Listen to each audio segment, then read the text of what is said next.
How are you doing tonight? I am so glad you have decided to join us at oh my lord. I know you guys can't hear this, but I can hear myself in reverb because I was an idiot and kept my YouTube video up because I was trying to get links.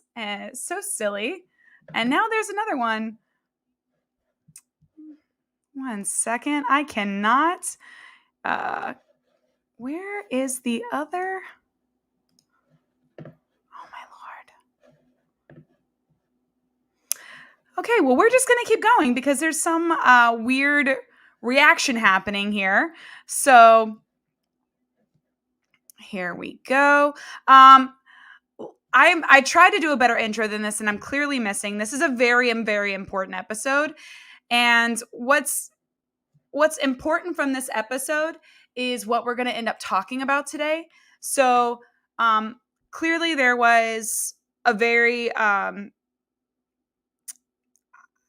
don't want to say important because it's not like we were all tuning into this game, but there was something that was very eventful that happened in Liga MX this past weekend on Saturday. It's something that I did not see real time. It's something that when I got onto Twitter the next day, I saw it pop up in my feed, and it was, as we all sometimes see on Twitter, it was trending.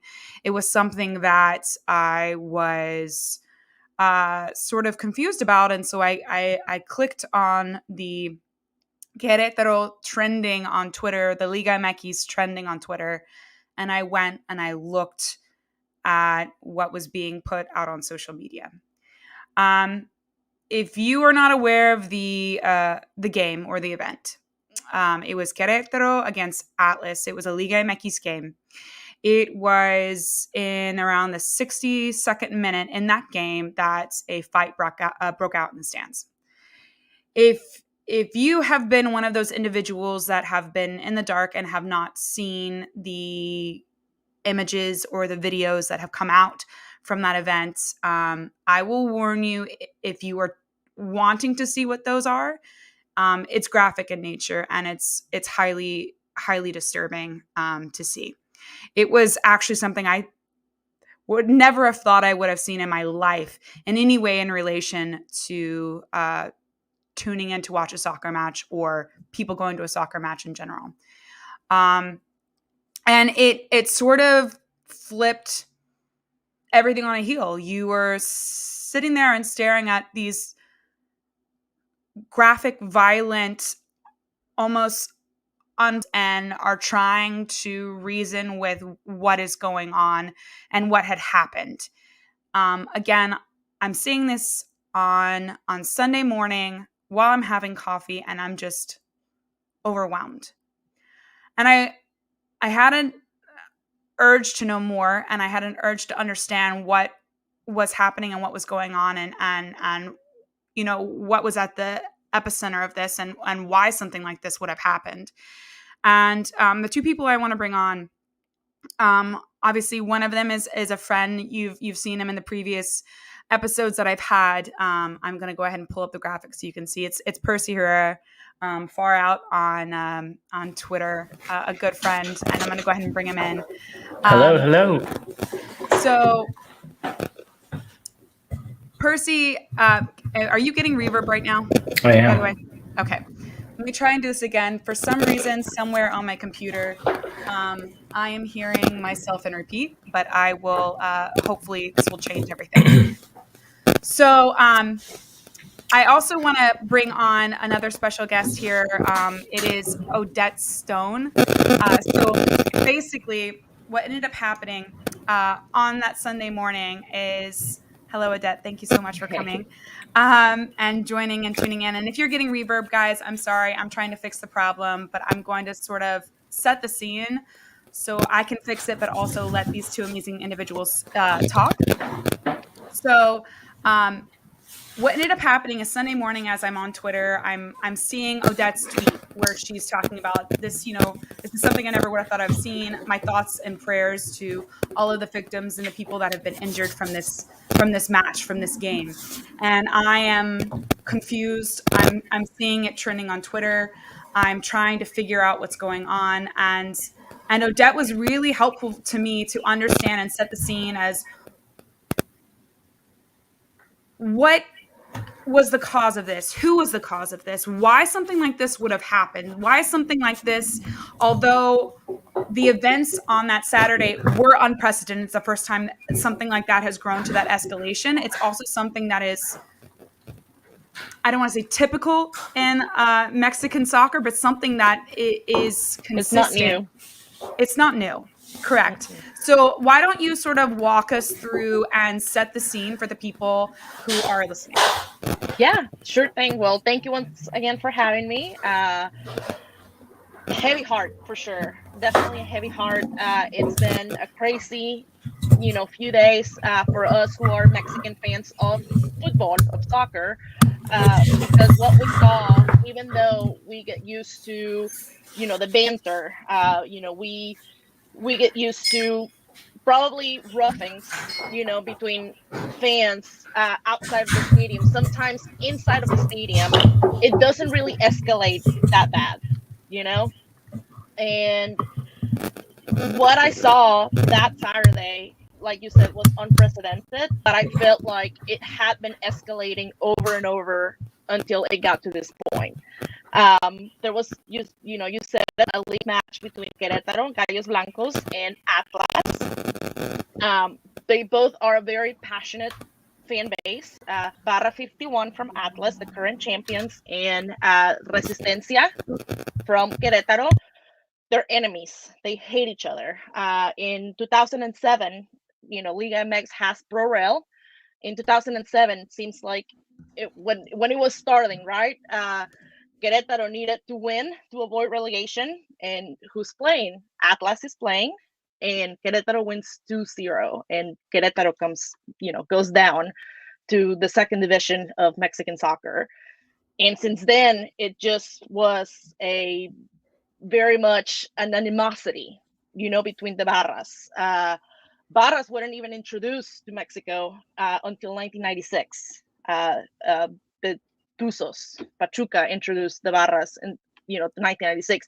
When I first started watching soccer when I was little, barras wasn't even a thing in Mexico. It was something that you heard, happening in South America and Argentina. It wasn't something that North American soccer had, and then it was introduced. And honestly, I mean, and I'm sure that you guys can, with how the violence has been in Latin America and South America, an escalation like this was bound to happen. It's still shocking to me to know that it was completely, it got out of control. I mean, obviously the images we saw, it makes her heart heavy. Because we've seen soccer from around the world, right?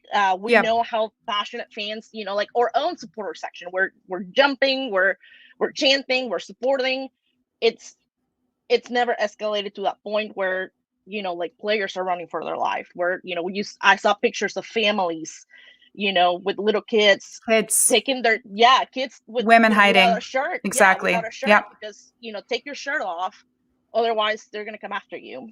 And that to me, I mean, I didn't think that it will happen that soon, but it to me, truly, it was an escalation of something that had gone unchecked for so long.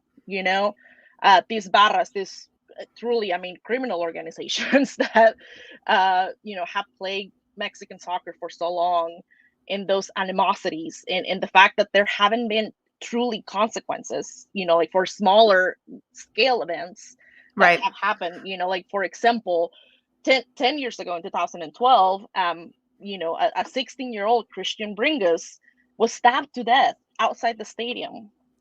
And they caught the guy, and 2 years later, he goes free because no evidence. So it truly, I mean, I knew it was coming, like deep inside, I knew it was coming, and I knew that they had gone they had gone unchecked for so long that it was bound to happen. But it truly shocked me because I didn't think it will be that soon, or I didn't think that it will be, wow, this happened in my country. Like you saw it, like it probably will happen at a Boca River Clásico, but Right. Well, I mean, it hit you close. hear of those things, right? You hear of the term, like the animosity that's between those, and before Saturday, before Sunday, Querétaro was not a team, not a team I was aware of or knew about. Right, Atlas, yes, you know of Club America, you know of Chivas, you know of those teams in Liga the MX big because those guys. are the ones that are names. But Right, Querétaro was not one of those names. So no, it instantly became this epicenter that in itself, because of people new to this particular team in Liga MX, it's now brandished itself under that name solely. So I will never be able to see Querétaro again without the understanding of how that original imprint of that team started. And I mean, obviously, that's not equivalent to the rest of fans of Liga MX. You grew up in Mexico. right, You grew up a Chivas fan. You are aware of Liga MX. You've watched the league for years. You were aware of that team. You were aware of the origins of that team and the maybe not necessarily the players. Like you don't necessarily follow that team very closely, but this is an additional added piece to. I don't want to say additional added piece because that takes away the importance of what happened, but it is something that with this team, with a lot of people around the world, is now it's not going to ever be able to wash its hands clean of what happened. And so no, what I would like to know is Bares. What is the root of that word? What is the meaning behind that word? I mean, we talk about mm-hmm. Bares like, Chivas has banned their Bares, right? Until further notice. Right, Club America, as I'm now learning, has more than one yeah, Bares. They have two, which is, I believe they're the only team in Liga MX that have two Bares. So let's talk mm-hmm. a little bit about what Bares means, and so Yeah, that we can build a context around that. yeah, sure thing. So barras, the concept of barras, is born in Argentina around, I will say, the 70s, like towards the end of the 70s.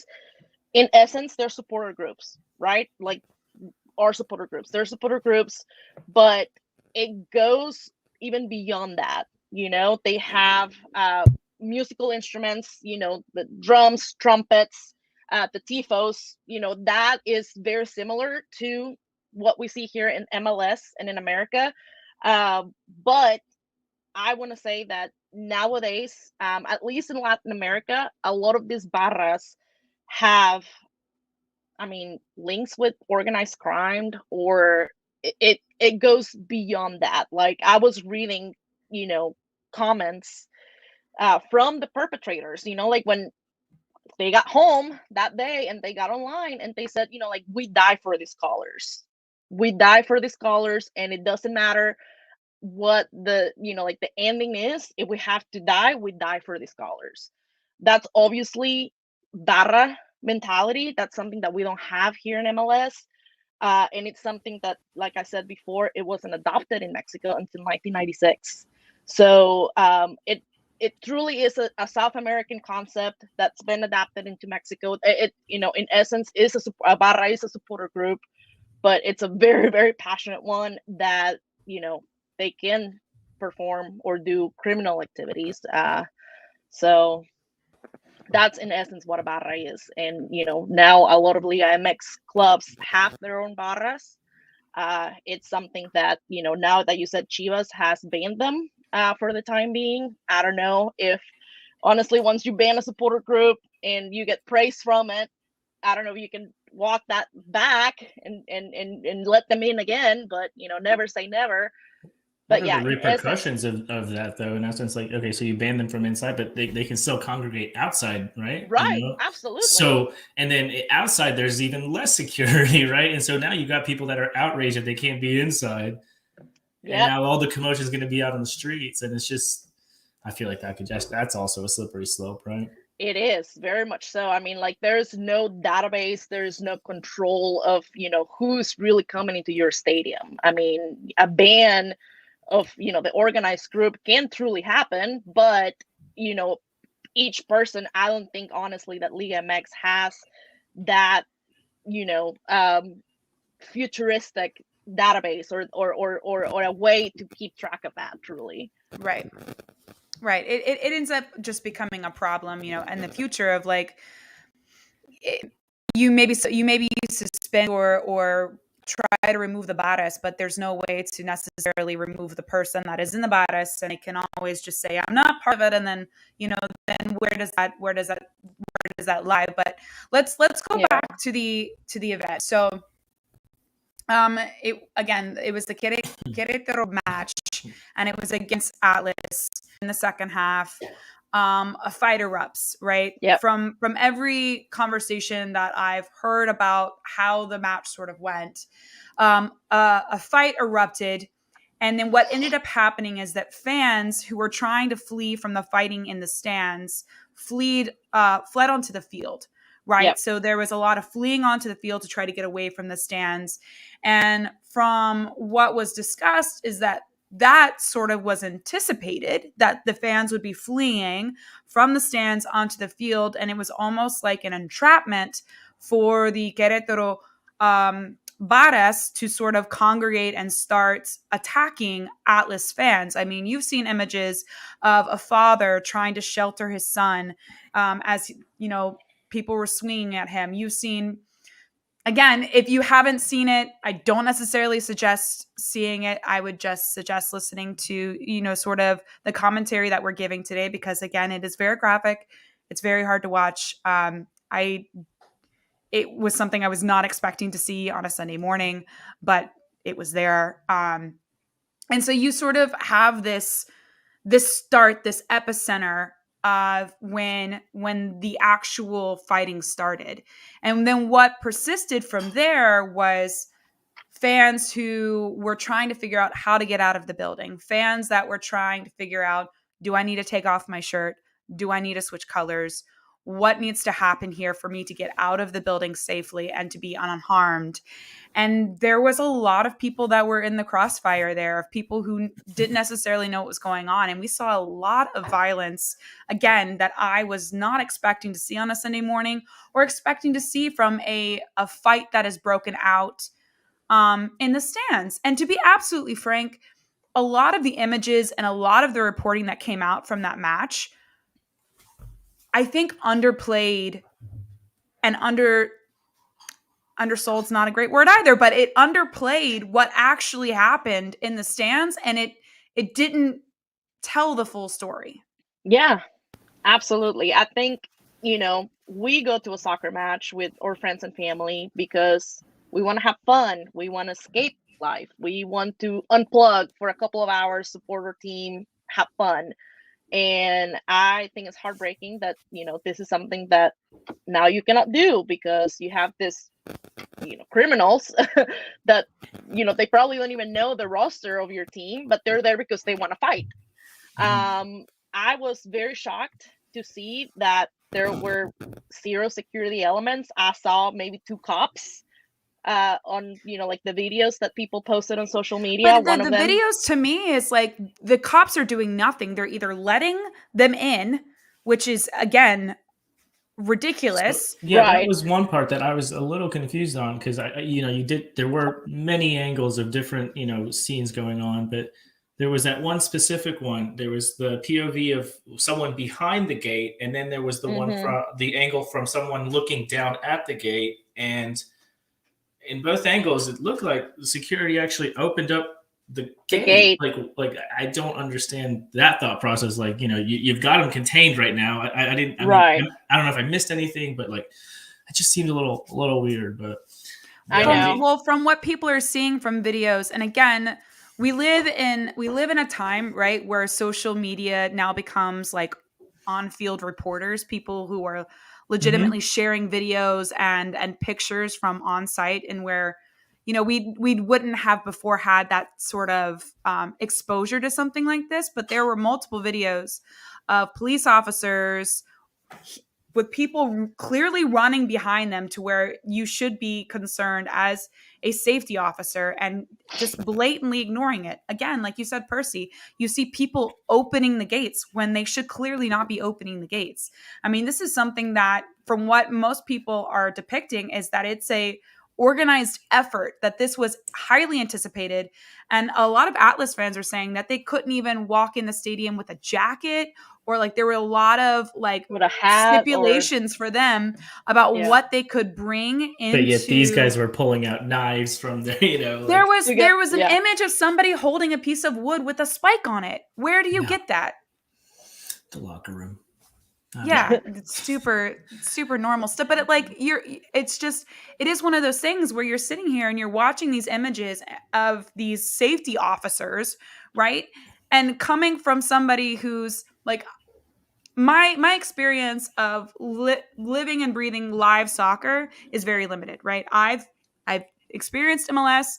I've experienced some lower league teams. I haven't had the luxury of being able to really travel and see teams abroad, which is something that's like on my to-do list. But again, I guess I'm sheltered in the sense that I never would have and never do anticipate having to run for my life in a facility where I'm there for entertainment. Right.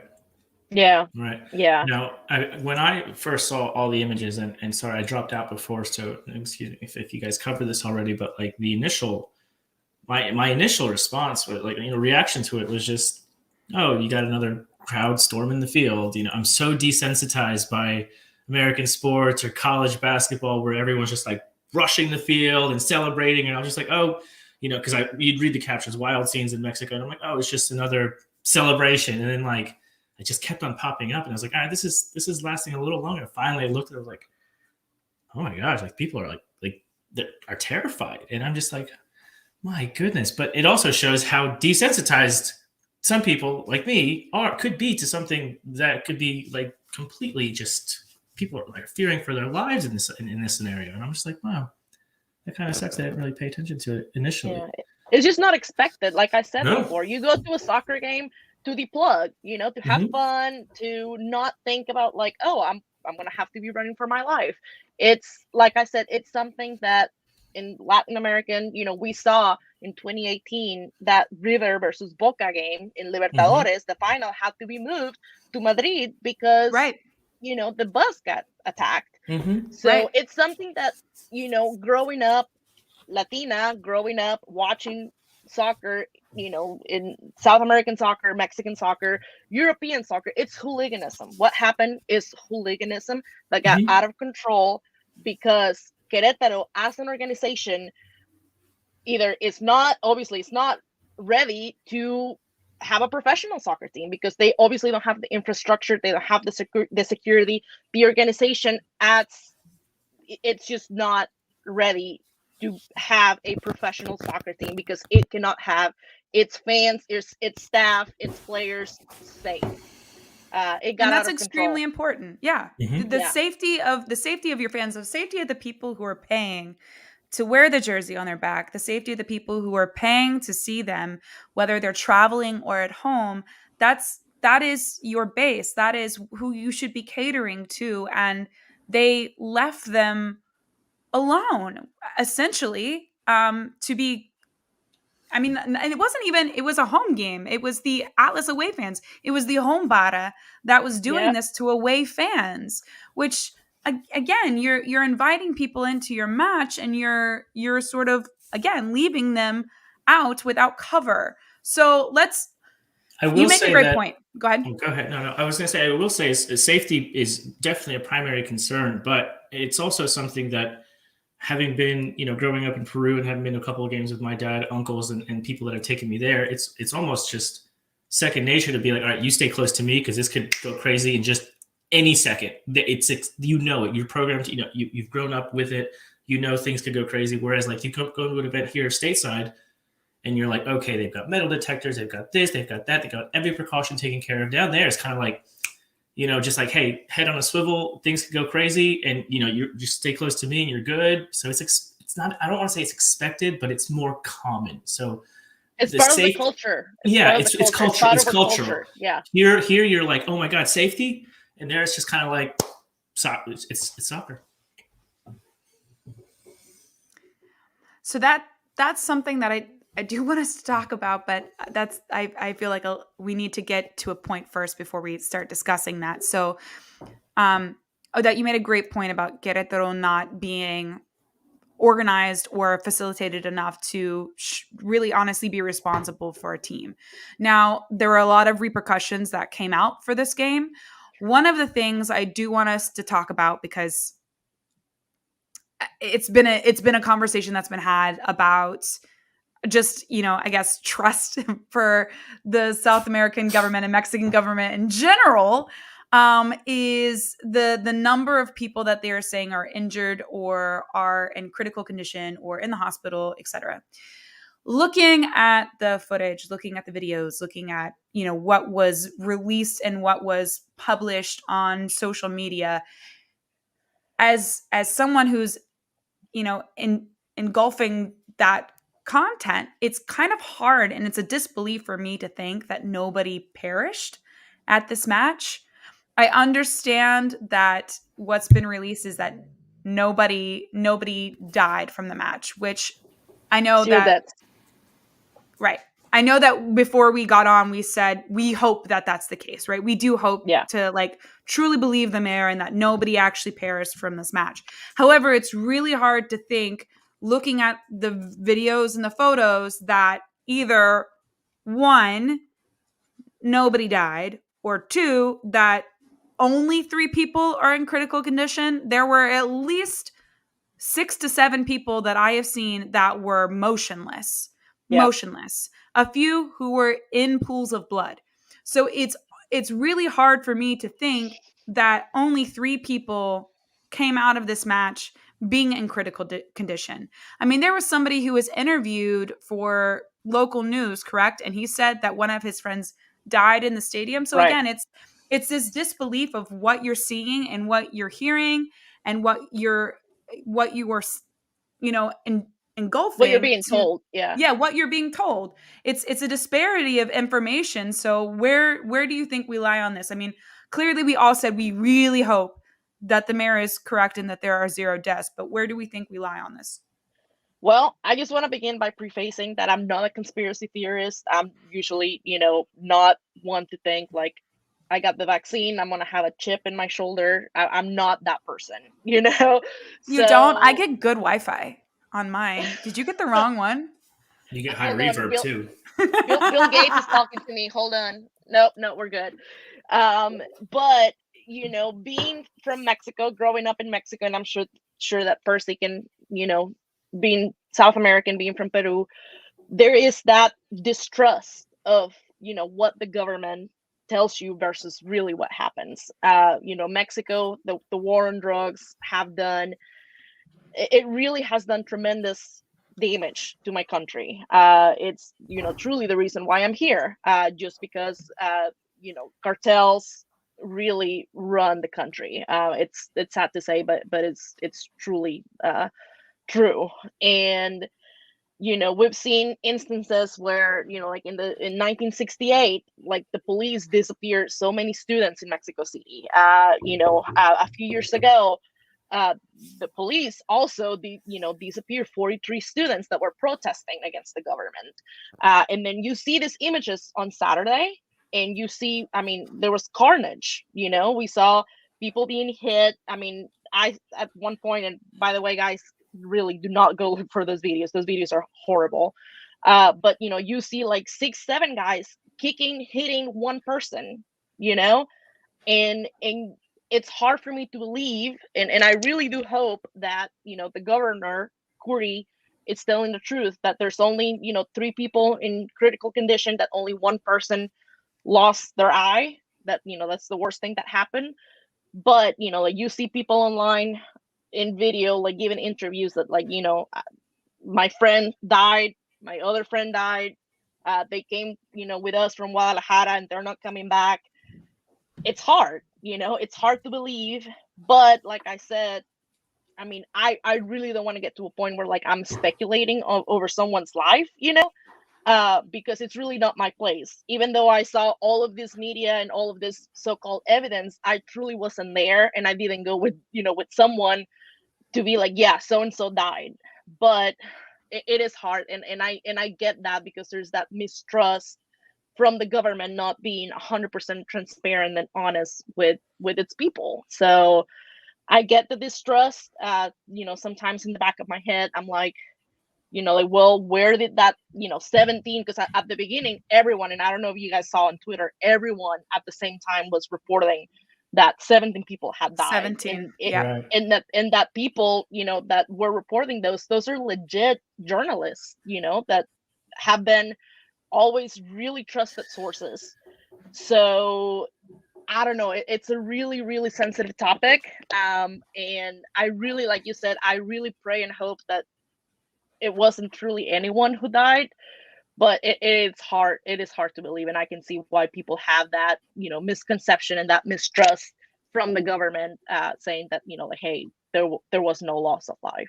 And I can see the emotion coming through your voice. I can feel the emotion. So I mean, I completely agree. Obviously, best case scenario, we excuse me, we hope that no one perished. But then going to your point about talking about the reports that said 17 people perished, 17 people passed away. You had, like you said, trustworthy sources tweeting everything out. There was a very credible journalist that retracted his statement, right? Now, so my question to you is that is obviously you don't want to start believing these conspiracies, but is there something as far as like money talking? Do you think they maybe forced him to retract his statement, to not, go against the mayor's word, or is he actually telling the truth? Right at this point, it's his word or the other. I mean, Right. what do you think? I mean, I think journalists are humans too. I think that with the landscape that we live in, we need news 24/7, and it's not sometimes who's telling the truth, but who's going to tell it first.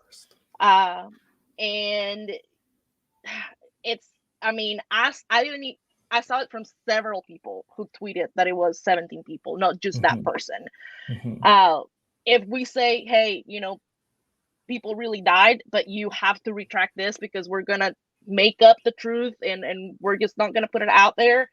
I can see where, respectable journalists from, organizations that are involved with Mexican football will toe the line. Because one thing also that I didn't mention is that politics, Yeah. media, football, Liability. Yeah. all of this, it's Yeah. mixed together. Like if you Sure. guys saw Club de Cuervos, it's very true. It's very, yeah, it's very true. So we have, like Televisa being like pretty much the giant of Latin America when it comes to media, and they own Club America, So these It seems like there's a lot of conflict of interest, is what you're Yes. saying. Yes. Well, we can circle that back, talking about Querétaro and conflict of interests, and again, them not being able to responsibly own and carry out what should be expected of them by owning a club, and the safety and the organization of the games and the matches. But let's go into what the reprimands were, right? So if you wouldn't mind that reading that out so people can understand, we just talked about, again, the match, the brutality, the images that really should not be ever seen in a soccer stadium, period. Doesn't matter whether it doesn't matter. It should never be seen again. Yeah. It's horrific. And we're talking about how something like this is not only damaging for the people that were there, the traumatic experiences for the victims that were there, for the families, for the people on both sides, honestly, for the Querétaro people that also helped Atlas people get out. There were many people who were afraid, and it wasn't just one side or the other. It was everyone outside of the Bares, right? Everyone outside of those people who are fearing. And it was a damaging event for Mexican soccer. It was a damaging event for Liga MX, truly. So let's talk a little bit about what ended up being the repercussions that were brought down on Querétaro. Yeah. Well, even before we get to that point, I want to say that when this was happening in real time, I saw a lack of leadership by Liga MX president, Mikel Arriola, by the FMF, the Mexican Federation president, John de Luisa. I mean, when that happened, you cancel the rest of the games that day.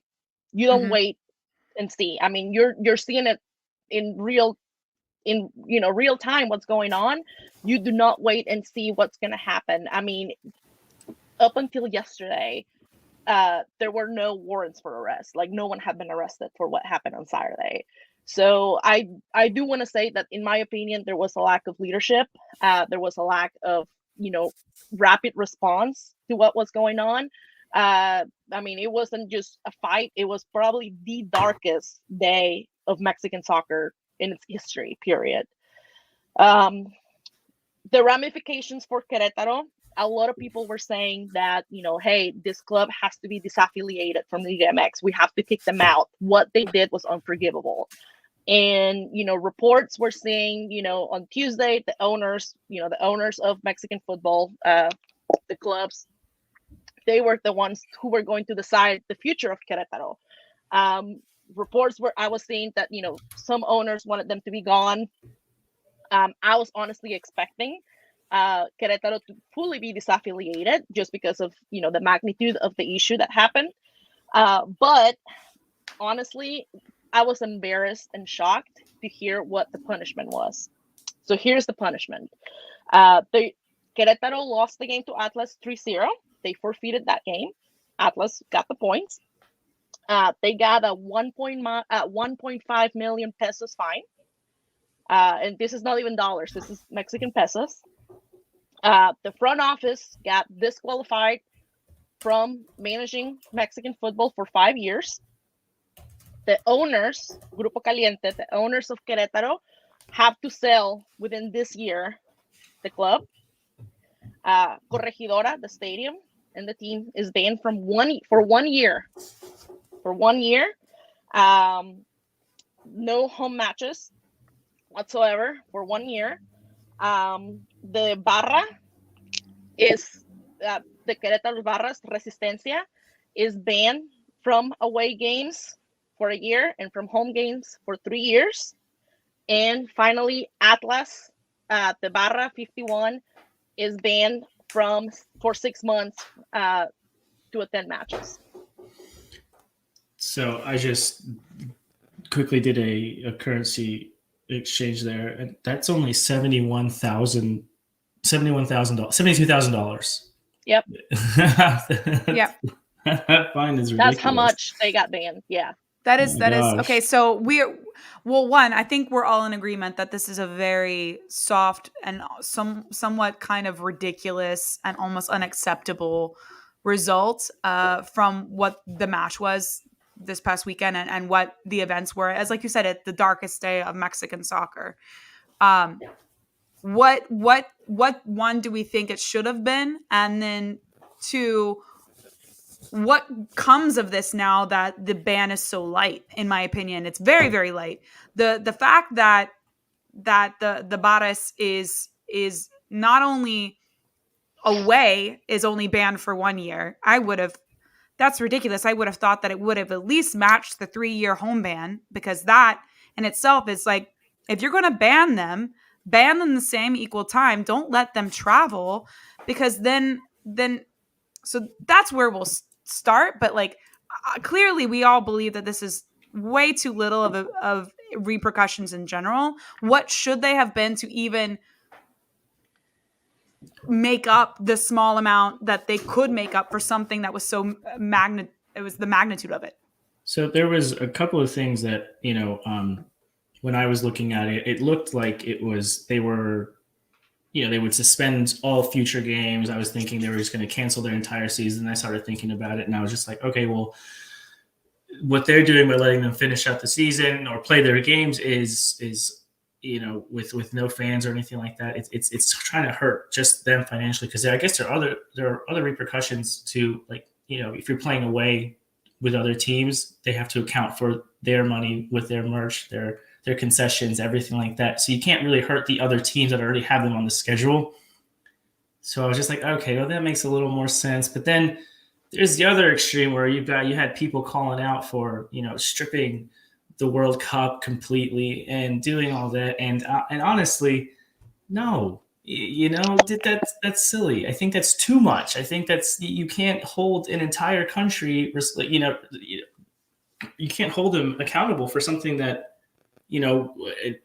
one of the ugliest things that ever happened to this club. You can't hold them accountable for that. It's too much. There was a lot of weird, nuanced tweets that kind of just, it was more anti-Mexican. Yes. As opposed to be honest, Persy. No, there was a lot. This is what this is about. There was a lot of anti-Mexican tweets, and that is absolutely unacceptable.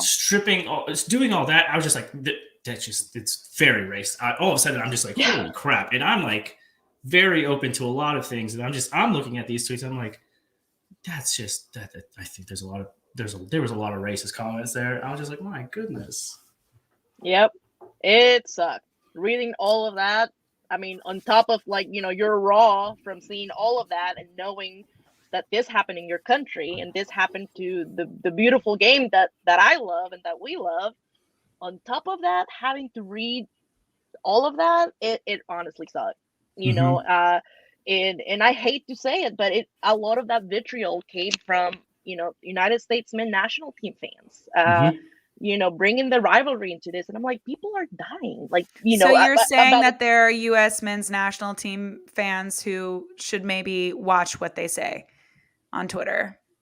I think, I'm going to call it out. Look, it is absolutely, first off, unacceptable to say any racist comments in general. Racist. I grew up with racism. I grew up in the South. It was all around me as I was growing up, not only against people who were of darker skin color, but of different nationalities. We have moved past a time where, honestly, it was never acceptable, but we've moved past a time where you all have to be more accepting and more open and more aware of the fact that you are not in your own little bubble anymore, and be honest and be caring and just listen to somebody's story, listen to somebody's, life bringing and what they grew up with, and relate to them as a person and not from what you see from the outside. It's absolutely ridiculous. Absolutely. Second, racism disguised is disguised as criticism because of that U.S. Mexico rivalry. It's like, well, no, I'm just talking about Mexico, the country. I'm not talking about Spanish people. It was like they're trying to mask that racism. It's clear. Yeah. There's no way to mask racism. It's just not. You're saying things that are racist. Yeah. And you're trying to hide behind the guys that you're talking about a soccer team or a national soccer team. Right. And it's still not okay. That's not okay. It's not okay. So we need to cut that out in general, just absolutely in general. I think the idea that Mexico would lose the World Cup was something that I did also see. And I did also see the tweets that were absolutely inappropriate. I think coming from the guys of like traveling fans, I think there is a worry though. And I will say that worry also is applied to Liga MX fans, right? Fans that are also traveling within Liga MX is like, soccer is supposed to be this entertaining game that we all go to and we love and we want to watch, but you also want to go to a place in which you feel safe and comfortable and without the fear that something might happen. And, Persy, you said it perfectly, and it's not something that I'm familiar with, so I can't comment or discuss how one thing can be attributed to the other, but I have never gone to a match or a sporting event where I have to have my head on a swivel. I've gone many times where truth be honest, I've gotten way too drunk and I've meandered off by myself. Thankfully, like nothing else has happened that's maybe also inappropriate. I still have my guiles about me, but like I've never worried that like if I left my friends and something happened, how would I be able to know that they're safe? And that how would I be able to also make sure that I am safe? Like I've never had that feeling. I've never had that implication ever in my life. So, I mean, I'm from my perspective, if I'm thinking about like traveling fans, what should American fans be feeling with the game against the U.S. men's national team and the Mexican Federation at the Azteca coming up at the end of this month? Yeah, I think it's a valid concern, but at the same time, you know, we live in a country in the U.S. that it's not exempt from violence itself. We unfortunately have access to weapons. Like crime happens everywhere. There's going to be good areas and bad areas in every country. That's period. I I do have to be honest. I kind of got mad at someone who tweeted, like, oh, like, are we going to be safe going to the Azteca? And I'm like, are you kidding me? We live in the U.S. There's like a shooting every other day. Like, that's not cool. But, I get that there is a valid concern seeing what happened. I don't know. I mean, I feel like if you are aware of your surroundings and if you're traveling in a group and if you're going to the Azteca, I would like to think that you will be okay. Especially with this precedent, that game, it's going to have so much security. Yeah. That, it would honestly, it probably will be the safest you've ever been at the Azteca. Absolutely. Well, the difference is that Club America can afford that security.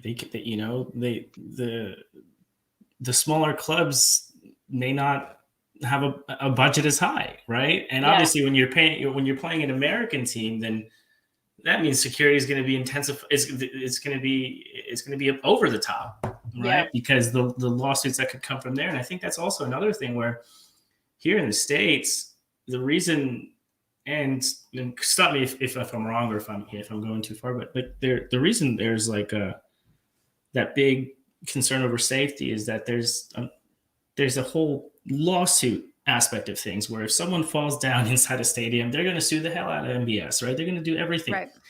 I don't know about Mexico, but I know in Peru, if you fall somewhere, you're on your own. You're going to be like, get your ass back up and keep it moving. You're not going to sue me. You're not going to sue me. Who are you going to sue? Yeah. It's like, you're not going to do this. Who are you going to sue? So, the liability concerns are stronger here. So, obviously that in turn leads to more safety, better safety precautions, right? Whereas, elsewhere, it's kind of just like an afterthought. Yeah. Yeah. I mean, and I'll even bring it like Payson, like when he tweeted a couple of days ago, what was the most attended match that you've been to? And he said that he had been at the Azteca, like the 100,000, match between Mexico and the U.S. And I even replied like, oh, you went to that one. Like, you're brave. Like, go you, because there's that, whenever you see Mexico being depicted in movies or in media, it's always like this lawlessness, like in cartels running rampant. And I'm not going to lie, there are areas that are like that. Yeah, there are areas that even I wouldn't even go, and I'm from Mexico. But there are good areas and bad areas everywhere. And I'm going to tell you one thing. The best part of Mexico is not its soccer team, is not the beaches that you guys love to go to, is not the Mexican food that you guys love to eat. It's the people, And I can guarantee you, if any of you guys want to go to the U.S. national team versus Mexico game at the Azteca, you're going to be fine.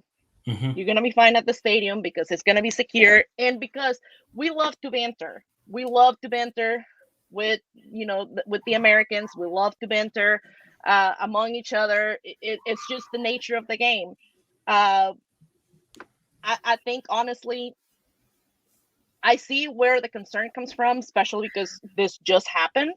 But, like, if you bring it up as in, like, ooh, am I going to be safe in that shithole? Am I going to be safe in that third world country? Am I going to be safe, like, in that,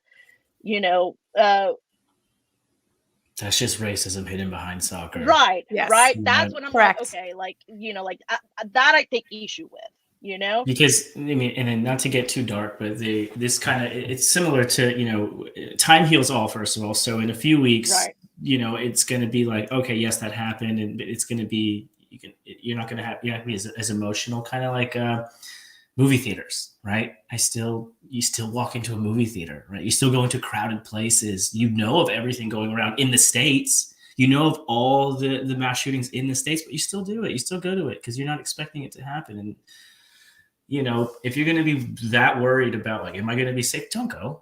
Just don't go, because there's going to be a lot of other people that are going to go. They're going to enjoy the game. They're going to be perfectly fine. It's just.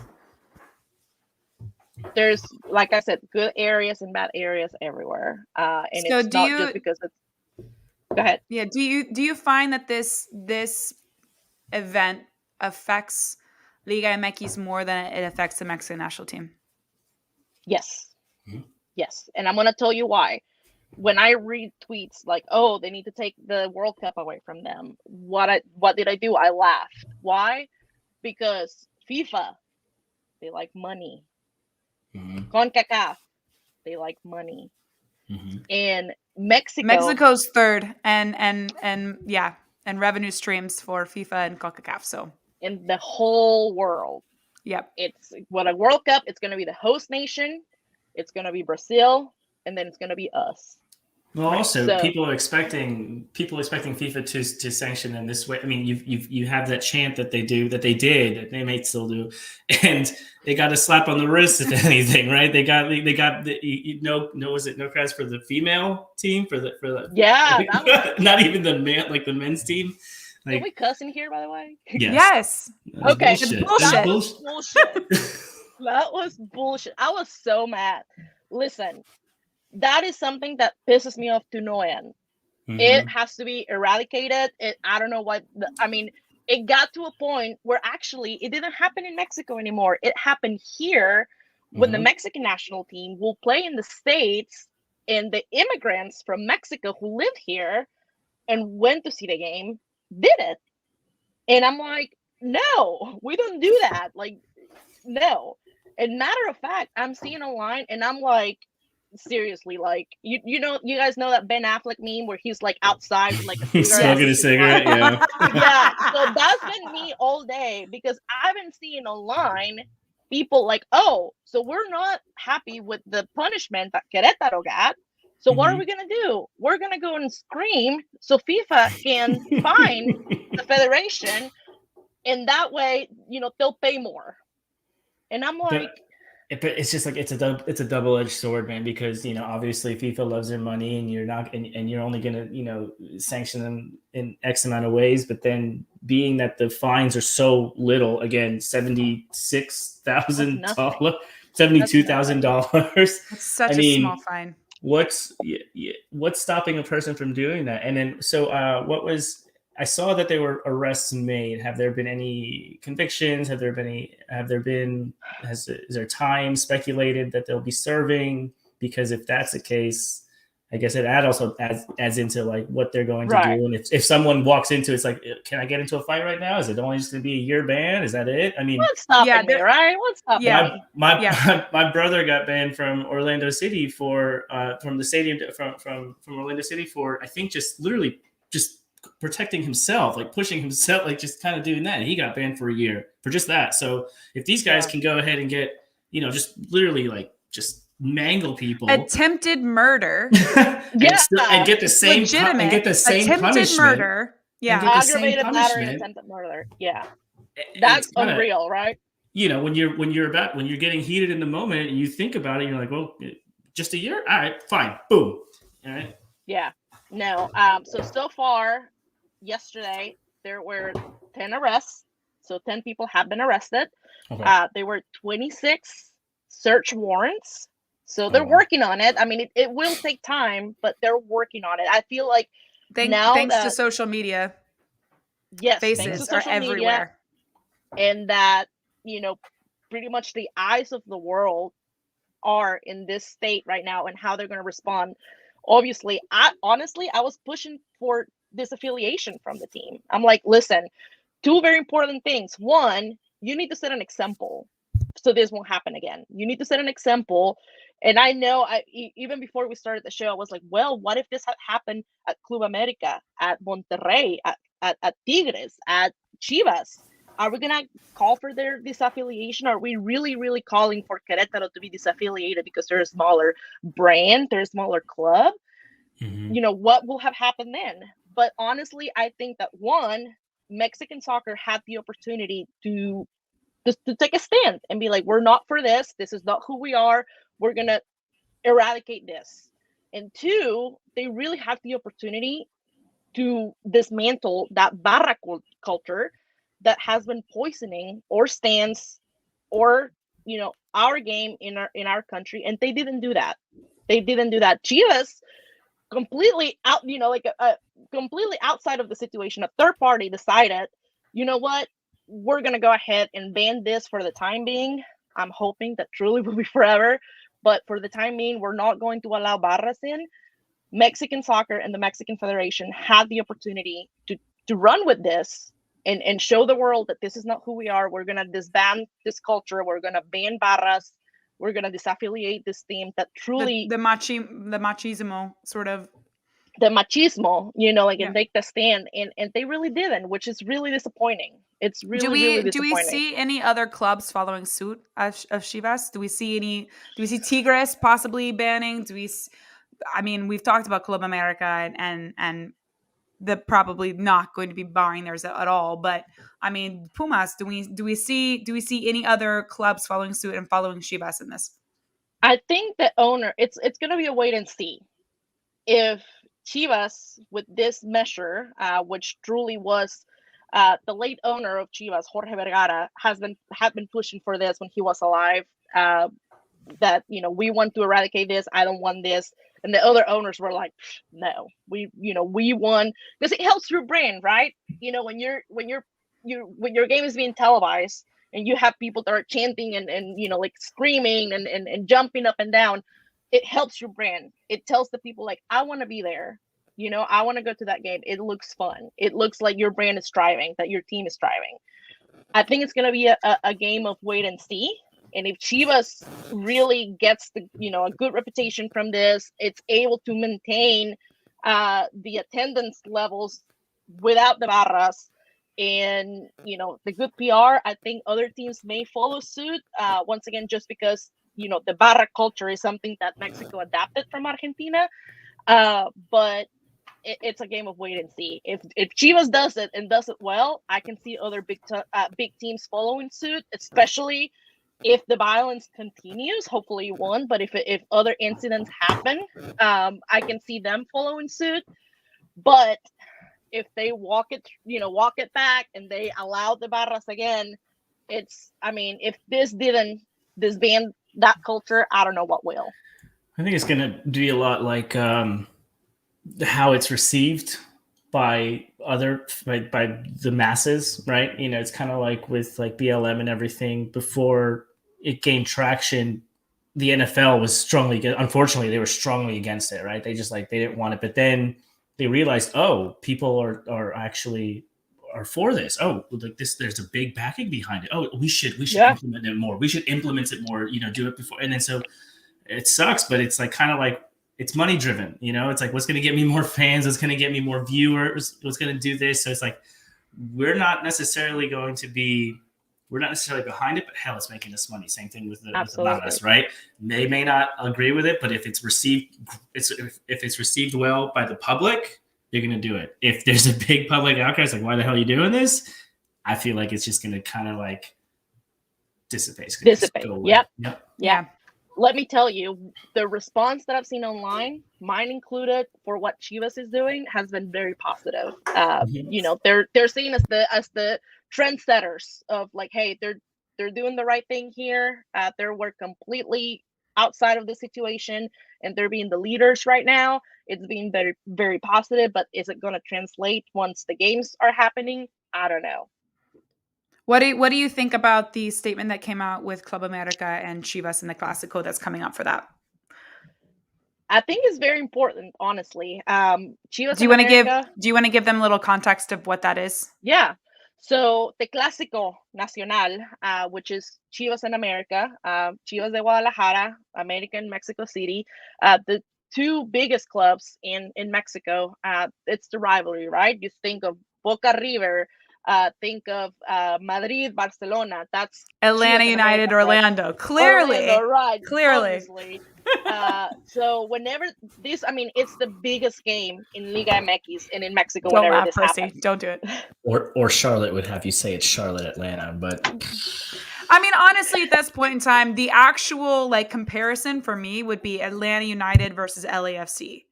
Those two clubs, which are staples in MLS now, very well known, very popular clubs. I would consider it being LAFC versus LA United. They're There's big not brands. really a rivalry there, but yeah, they're big. They're big shit, you know. Yeah. So this game is happening soon, and with the violence that happened last weekend, I guess they wanted to take a stand and show that unity. Even though we're rivals on the field, we're still Mexicans. We're still one. We're still one people. So they wanted people to wear white without color, pretty much. America going white out, classic yellow. Yeah, white out, and like Happy Valley in Pennsylvania, baby. Let's go. But they're doing this as a sign of solidarity and pretty much showing the world that Mexico and Mexican soccer, it's not just what we saw on Saturday. I think they're taking a stand. They're being the leaders that they should be, because as the two most important clubs in the country, they should be the ones doing this. So I fully support that measure, and I think that is great that they want to do that for sure. Yeah, I think it's really important. Well, this has been a very interesting conversation. I know that for those that have stuck around and listened and who are listening to this on repeat, whether on YouTube or on podcast, we sort of jumped to this conversation because it is very important. It was a very monumental and horrific day for Mexican soccer, and it was something that I felt like needed to be discussed, and I'm so very thankful for both of you guys for joining. I know we didn't really talk about Atlanta United. Honestly, this week, that's a good thing. I don't really want to see us or have anybody have to talk about the defeat in Colorado, which it's was a throwaway. It's a throwaway. Yeah, that's a throwaway game. It's our second game of the season. That's what I chalk it up to. It's the second game of the season. If Miles didn't get a red card, he was going to eventually get it later. He needed to get one underneath his belt. There were a lot of things that we could take away from that game, but honestly, again, like Persy said, it's a throwaway. We just don't need to talk about it. It's the beginning of the season. We're good. It's We're good. the second game. We're good. We are good. All right. So I sort of want to spend the next 5 minutes, 10 minutes or so with community input, feedback. Anybody, if you want to throw some questions up in the chat, the friend zone. If you want to throw any questions up in the friend zone, we'll bring them on screen here. We'll talk about it a little bit, that type of thing. I do want to let everybody know that I have already decided my guests for next week. And I want to sort of give everybody a preview of that so you know to tune in. So next week, technically on Thursday, but next week is my birthday. It is on the 17th. Ooh. The next episode will be live on the 16th. So essentially, you are all hanging out with me on my birthday. So it's going to be a birthday. It's going to be a birthday podcast. I don't know what we're going to get into. I think I might ask Anibal to DJ at the end of it so we can do a dance out. And then maybe just encourage everybody at home to twerk wherever you're at. But it will be my birthday episode. I'm going to bring Odette back. I'm so glad to have her back next week. Persy, you were taking a break because it's going to be the Clout Squad coming on next week. And that is the amazing girls that I have met because of Atlanta United Twitter, because of things like this, Rachel, Ren, Nikki, Luisa, Raylan, if she wants to join, like all of those incredible people, Adriana, like it's going to be a clout squad, as we like to call ourselves internally. It's going to be a clout squad kind of night. It's going to be a birthday night. We're going to have fun. We're going to lead to good conversation.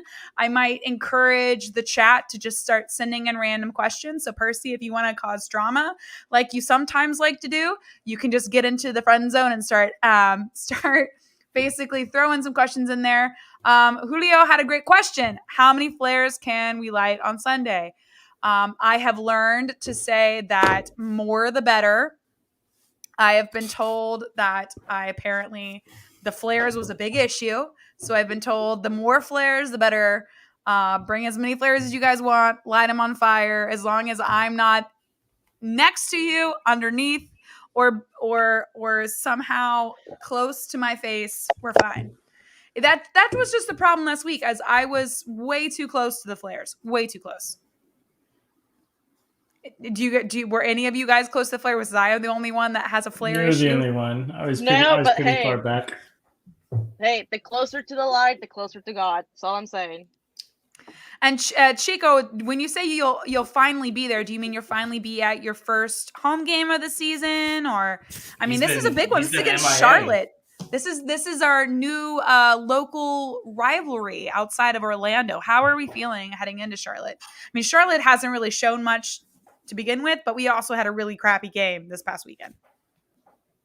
I mean, they haven't scored yet. I don't want them to score on us. That's going to be terrible. That would be it. Needs to be a shutout. So we've all agreed it needs to be a shutout. Yes. If this, yeah. Hey, listen, we do not want to give Pancake any ammunition, okay? No. I've seen predictions around, and you've got people are either super high, like 4-0 Atlanta United, or 1-1, like a boring 1-1.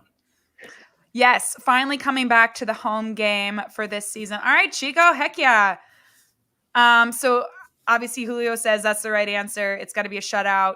You know what I'm excited to see? This is we've finally gotten I believe the visas in order, correct? Almeida is good. Almeida is good. And Sosa's back, and Ibarra is also back. So we finally actually have a midfield. They're saying Osvaldo Alonso is also they're looking at him actually being healthy and good for this match as well. So then the only sort of difference we'll have is it will be a Franco Campbell backline because Miles had the red for last match. So a new Wiseman is saying 3-0 Atlanta United. I love that. Do you guys have a prediction for the match for this upcoming weekend? I think a 2-0. 2-0? Okay. 2-0. 2-0. Jeez. As a Mexican fan, I can't believe it. I mean, LA took forever to score on them, right? Yeah. It wasn't until late. I mean, I'm going to go a conservative 1-0. You know, I was thinking that too, but I think the 2-0 kind of makes a little sense to me. Like, I think that we get a goal in the first half, and then the second half is a real battle, and then I think we maybe like seal it close to the end of the game, sort of as like a no way to come back type of thing. I agree. I don't want them to get their first match for their first goal to ever be in our stadium. Like, it needs to be a fortress. But it will be really, really interesting. I think that, you know, having the guys back like Sosa and Ibarra and Almeida will allow us to have a sort of a better attack than we have. Oh, Parceros United is either 4-0 or 0-0, in my opinion. That is a swing, sir. I'm assuming this is Ron that's saying this. Ron, you wanna let us know why you think that? Because he doesn't think the team's built in to create opportunities and chances in transition. So I don't know what that means, but he went 4-0. If Araujo wasn't injured, I will be like, yes. I could see 4-0. But yeah, who's gonna score? You know. I think Araujo also helped us create goals in transition. I mean, that's what we saw within the first game, and we also saw in preseason. I keep hearing that and I don't know Charlotte's goalie's name, but I keep hearing that he's pretty good and all this, but he's conceded like 5, right? So like, is he It's he a actually good? backline issue, but so Parceros United is saying ATL will struggle breaking down the low block, which we do struggle with teams who sort of sit, right? That's something we've always dealt with. But if we score, it will open up spaces in transition. Okay. Thank you very much, Ron. Really appreciate you jumping in for this. Do you guys have any closing thoughts for the Knights? Obviously, we're in an hour and 10 minutes now. It's been sort of a heavy one. Sorry, everybody. But again, these are conversations that need to happen. These are, just in general things that need to be discussed, and I'm glad that you guys are here to discuss that. I'll I let will Persy not. go I will. first. Yeah. Oh, any final thoughts? I hope something like we discussed earlier. I hope something like that doesn't happen again. It's sad to see. Honestly, I almost teared up hearing your emotion coming out of that while you were, explaining everything. Man, it's now you got me thinking about it. So, sorry. No, you're good. You're good. It's again, I hope it doesn't happen again, but I hope that this weekend we turn it around. We start, thinking some good thoughts, and we get a W.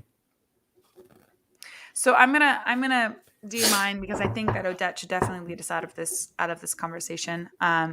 Again, I agree. I think, Odette, you come from such a unique perspective on this, and it's really why I wanted to have you on this episode, because I don't feel like we could have done the topic justice without someone of your perspective, your history, like your just knowledge of the league, and also just. I know when the actual event happened, you were the first person I started having this conversation with to figure out what was going on. I will just mimic Percy's points. It's something you don't ever want to see again. It's something that I hope, unfortunately, society can learn from, that Mexican soccer can learn from, that Liga MX can learn from.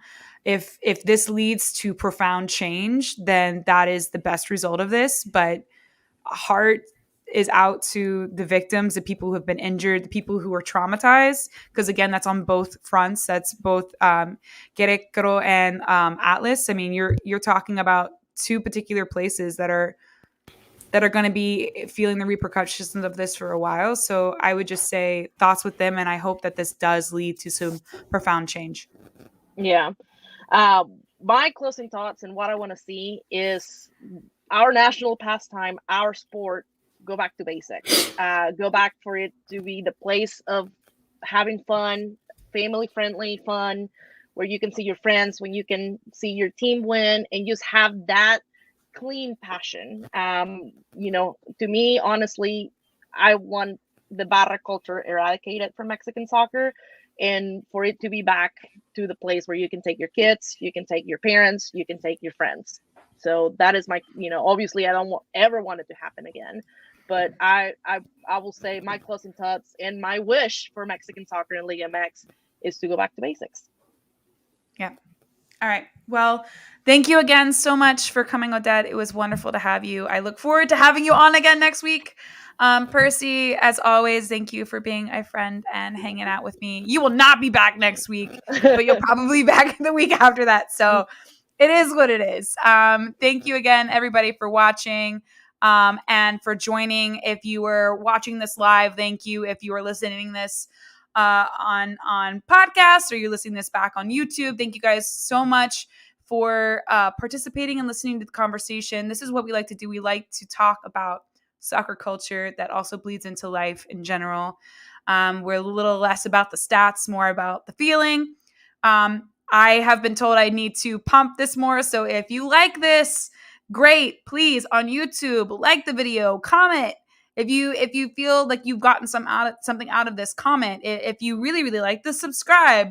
If you're listening to this on podcast, please subscribe. Give me a rating. That's what I was told that I'm supposed to be asking you guys. But again, thank you guys so much for being here, and we look forward to seeing you next week, every week, Wednesday, 7 p.m. live on YouTube. Thank you guys so much, and I will see you next week.